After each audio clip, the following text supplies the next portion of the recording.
Simple chicken కర్రీని pressure కుక్కర్లో ఎలా చేయాలో తెలుసుకుందాం.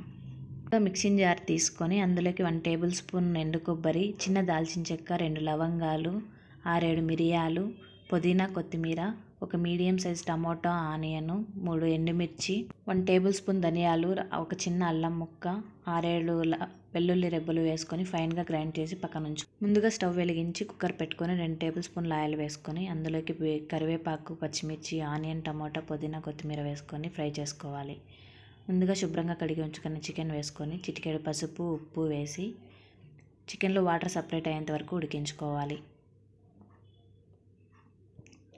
అందులోకి 1 టేబుల్ స్పూన్ గరం మసాలా వేసుకొని మొత్తం కలుపుకుంటూ ఉడికించుకోవాలి. ఆ తర్వాత ముందుగా పేస్ట్ చేసి పెట్టుకున్న మిశ్రమాన్ని వేసి 100 ml వాటర్ వేసుకొని అన్నీ మిక్స్ చేసుకుంటూ 3 విజిల్స్ వచ్చేంత వరకు మూత పెట్టుకొని మీడియం ఫ్లేమ్లో ఉడికించుకోవాలి. అంతే, ఎంతో simple and tasty chicken curry ready.